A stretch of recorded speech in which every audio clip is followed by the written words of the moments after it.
Hello friends, स्वागत है आप सभी का आपके अपने YouTube channel Ranjana rock nursing में। और आज हम बात करने वाले हैं इम्यूनोग्लोब्यूलिन के बारे में, जिसमें हम देखेंगे कि इम्यूनोग्लोब्यूलिन किसे कहते हैं, ये कितने तरह का होता है, बॉडी में इसका परसेंटेज कितना होता है, और साथ ही देखेंगे हम इसके फंक्शन के बारे में। तो वीडियो को लास्ट तक देखिएगा। वीडियो पसंद आए तो इसको लाइक करना और चैनल को सब्सक्राइब करना नहीं भूलेगा। तो चलिए बिना रुके इस वीडियो को शुरू करते हैं। तो अगर हम बात करते हैं इम्यूनोग्लोब्यूलिन की, इम्यूनोग्लोब्यूलिन क्या है, तो इम्यूनोग्लोब्यूलिन दो वर्ड से मिलकर बना है। फर्स्ट है इसमें इम्यूनो। इम्यूनो का मतलब है immune system, immune system, and second है ग्लोब्यूलिन। तो ग्लोब्यूलिन क्या है, ये एक तरह का प्रोटीन है। मतलब कि जो हमारा इम्यून सिस्टम है, जिसको हम प्रतिरक्षा तंत्र कहते हैं, वो जो भी प्रोटीन बनाता है उसको हम क्या बोलते हैं, उसको हम इम्यूनोग्लोब्यूलिन बोलते हैं, जो एक एंटीबॉडीज की तरह हमारे शरीर में काम करता है। एंटीबॉडीज की तरह हमारे शरीर में काम करता है। अब ये एंटीबॉडीज क्या होते हैं, जब किसी भी तरह का कोई फॉरेन मटेरियल, कोई इन्फेक्शन हमारे शरीर में इंटर करता है, तो उस दौरान जो हमारा इम्यून सिस्टम होता है ये कुछ प्रोटीन रिलीज करता है। वो प्रोटीन क्या होते हैं, वो एंटीबॉडीज होते हैं, जो उस फॉरेन मटेरियल से, उस इन्फेक्शन से लड़ने का काम करते हैं, हमारे शरीर को प्रोटेक्शन प्रोवाइड करते हैं, एक तरह से हमारे शरीर की सुरक्षा करते हैं। तो जो इम्यूनोग्लोब्यूलिन है ये कौन प्रोड्यूस करता है, इम्यूनोग्लोब्यूलिन प्रोड्यूस किया जाता है WBC के द्वारा, जिसको बोलते हैं व्हाइट ब्लड सेल। अब अगर हम इसके टाइप्स की बात करें कि इम्यूनोग्लोब्यूलिन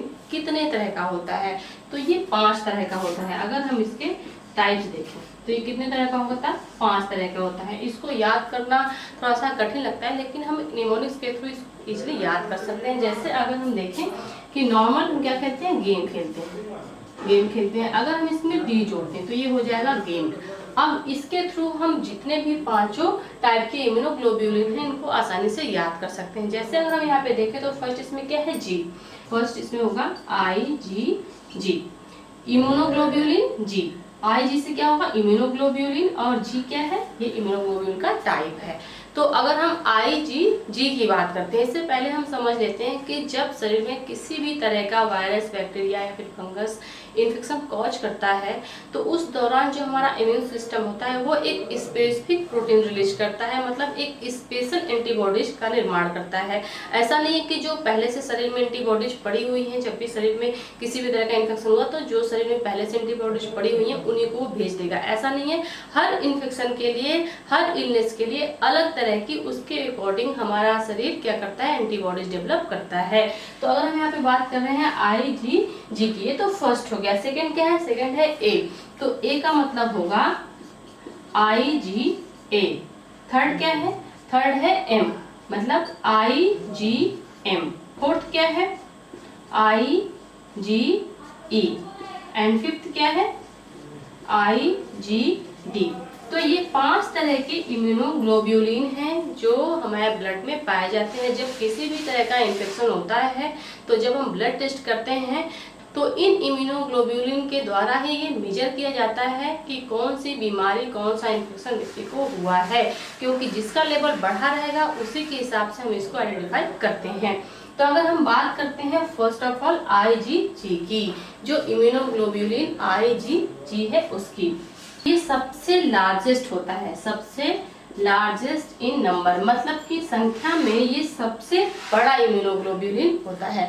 अब इसको हमने सबसे टॉप पे, सबसे पहले रखा है, तो इस तरह से भी आप इजीली इसको याद कर सकते हैं कि ये सबसे ऊपर है, मतलब ये सबसे बड़ा है, लेकिन किस चीज में बड़ा है, नंबर में बड़ा है। नेक्स्ट अगर हम परसेंटेज की बात करें तो ये ब्लड में 75% पाया जाता है। अगर 100% इम्यूनोग्लोब्यूलिन है ब्लड में, तो उसमें से 75% कौन सा इम्यूनोग्लोब्यूलिन होगा, IgG होगा। नेक्स्ट अगर हम बात करते हैं इसके मॉलिक्यूलर वेट की, मॉलिक्यूलर वेट की कितना होता है, तो इसका मॉलिक्यूलर वेट होता है 1,50,000, 1,50,000 इसका मॉलिक्यूलर वेट होता है। नेक्स्ट अगर हम बात करें कि इसका आगे क्या फंक्शन होता है, तो ये इकलौता ऐसा इम्यूनोग्लोब्यूलिन होता है जो प्लासेंटा को क्रॉस कर देता है। प्लासेंटा क्या होती है, जब कोई फीमेल प्रेग्नेंट होती है तो उस दौरान जो बच्चे को पूरा न्यूट्रिशन सप्लाई करती है उसी को हम क्या बोलते हैं, प्लासेंटा बोलते हैं।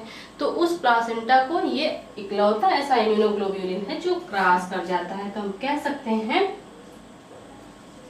क्रॉस द प्लासेंटा, मतलब प्लासेंटा को क्रॉस करने वाला इम्यूनोग्लोब्यूलिन। ये भी क्वेश्चन आता है एग्जाम में कि कौन सा ऐसा इम्यूनोग्लोब्यूलिन है जो प्लासेंटा को क्रॉस कर जाता है। इसके साथ ही ये एक और काम करता है। कौन सा काम करता है?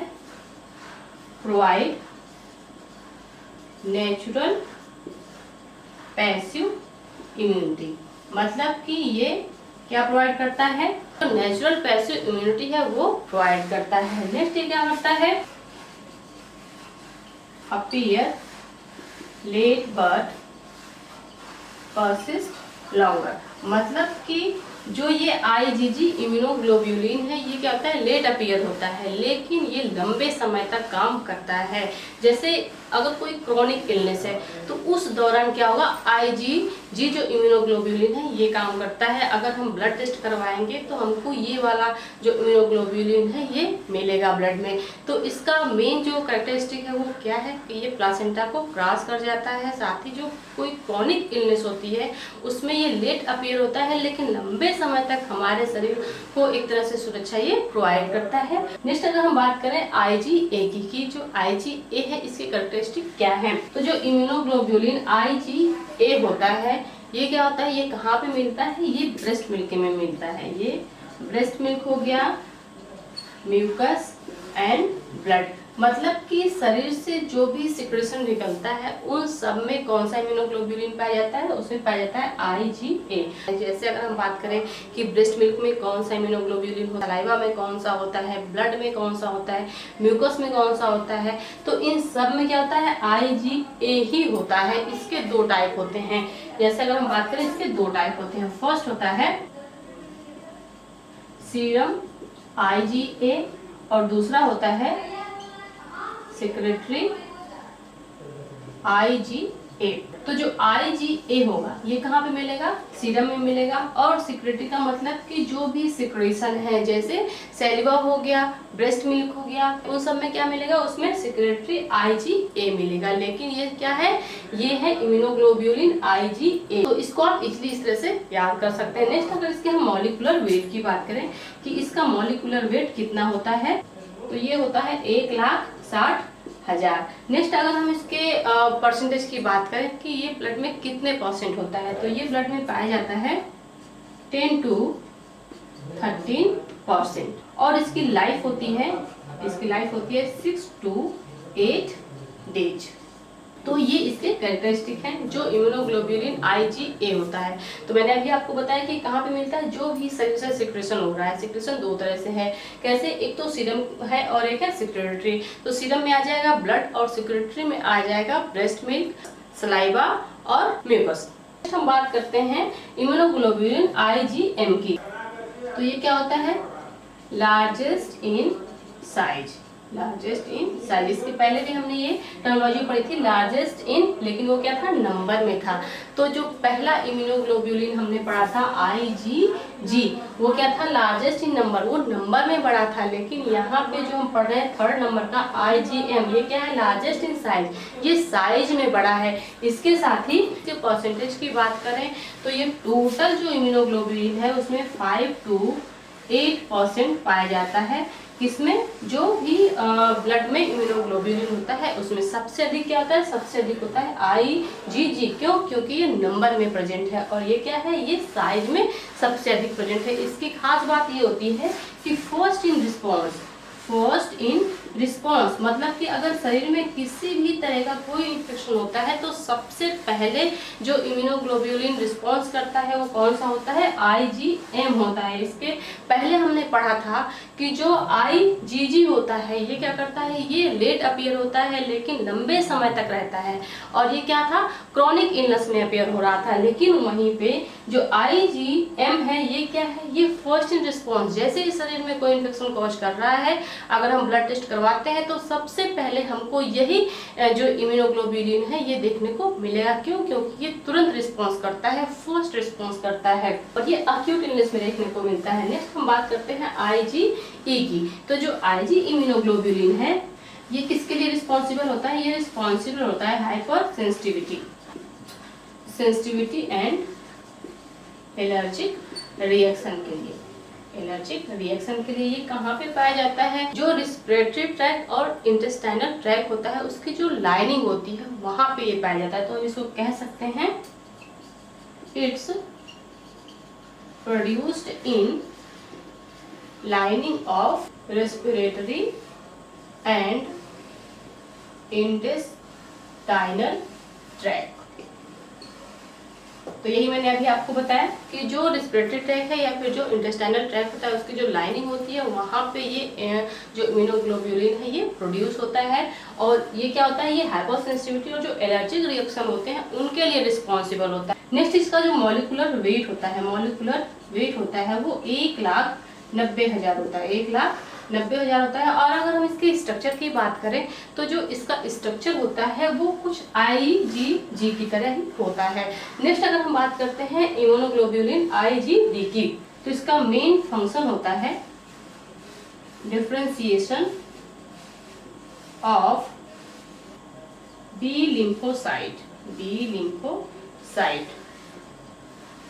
तो ये क्या करता है? जो बी लिम्फोसाइट होता है उसको डिफरेंशिएट करने का मेन काम करता है। अगर इसके मॉलिक्यूलर वेट की बात करें तो इसका मॉलिक्यूलर वेट होता है 1,80,000, 1,80,000 इसका मॉलिक्यूलर वेट होता है। और इसका जो स्ट्रक्चर होता है वो भी जो फर्स्ट इम्यूनोग्लोब्यूलिन है जिसको हम IgG कहते हैं उसी के तरह का होता है। अब जितने भी एंटीबॉडीज होते हैं उनका जो स्ट्रक्चर होता है वो कुछ इस तरह से होता है, वाई शेप का होता है। और जो इम्यूनोग्लोब्यूलिन है ये किसके द्वारा प्रोड्यूस किए जाते हैं? ये प्रोड्यूस किए जाते हैं WBC के द्वारा, मतलब जो व्हाइट ब्लड सेल होती हैं उनके द्वारा। तो अगर हम थोड़ा सा इसके जो की पॉइंट्स है उसके बारे में बात कर लें तो अगर हम देखें कि सबसे लार्जेस्ट ऑफ नंबर में कौन सा इम्यूनोग्लोब्यूलिन था? IgG था, कभी नहीं भूलेगा। उसके बाद लार्जेस्ट इन साइज में कौन सा था? IgM था। आपके लिए आसान हो जाएगा इसलिए कि अगर आप इसको याद कर लेते हैं, इस निमोनिक्स को याद कर लेते हैं तो इसलिए आप याद कर पाएंगे। ये क्या है? ये नंबर में सबसे बड़ा है। ये क्या है? ये साइज में सबसे बड़ा है। नेक्स्ट अगर हम बात करते हैं कि सबसे पहला जो फर्स्ट रिस्पॉन्स होता है वो कौन सा इम्यूनोग्लोब्यूलिन देता है? IgM होता है। ये क्या करता है? फर्स्ट रिस्पॉन्स करता है, फर्स्ट इन रिस्पॉन्स कौन होता है? IgM। वहीं पे अगर हम देखें कि late in appear but persist in longer time, तो वहां पे कौन सा होगा? IgG होगा। क्यों? क्योंकि क्रोनिक इलनेस में हमको दिख रहा है और ये अक्यूट इलनेस में दिख रहा है, तुरंत ही ये रिस्पॉन्स करता है अगर शरीर में किसी भी तरह का इन्फेक्शन होता है तो। नेक्स्ट प्लासेंटा को पार करने वाला, प्लासेंटा को क्रॉस करने वाला कौन सा इम्यूनोग्लोब्यूलिन है? हमने देखा था IgG है। नेक्स्ट ब्रेस्ट मिल्क में, म्यूकस में या फिर ब्लड में या फिर जो टीयर्स है उसमें, सैलिवा में कौन सा इम्यूनोग्लोब्यूलिन मिलता है? IgA मिलता है। तो साथ एक क्वेश्चन और आता है कि कौन सा ऐसा इम्यूनोग्लोब्यूलिन है जिसका मॉलिक्यूलर वेट सबसे कम है? तो अगर हम मॉलिक्यूलर वेट की बात करें, मॉलिक्यूलर वेट की, तो सबसे कम होता है IgG का। आप देख लीजिएगा, मैंने जब पढ़ाया था IgG के बारे में तो उसमें मैंने बताया था जो भी मॉलिक्यूलर उसका वेट था उसके बारे में। और फिर जितने भी यहाँ पे इम्यूनोग्लोब्यूलिन हमने पढ़े सबका मॉलिक्यूलर वेट मैंने बताया। तो अगर हम यहाँ पे देखें तो सबसे अधिक मॉलिक्यूलर वेट किसका है ये मैं आपको नहीं बताऊंगी, ये आप मुझे कमेंट में बताइएगा, क्योंकि अभी मैंने सारा टॉपिक आपको पढ़ा दिया। और आई होप कि इस वीडियो से आपको क्लियर भी हो गया होगा कि जितने भी इम्यूनोग्लोब्यूलिन होते हैं इनका स्पेशली क्या फंक्शन होता है, ये कैसे काम करते हैं। तो अगर इससे रिलेटेड कोई भी डाउट है तो आप मुझे कमेंट बॉक्स में जरूर कमेंट करिएगा, मैं पूरी तरह से उसको रिप्लाई करने की कोशिश करूंगी। तो फ्रेंड्स आज के लिए इतना ही, मिलते हैं अगली वीडियो में, तब तक के लिए थैंक यू सो मच।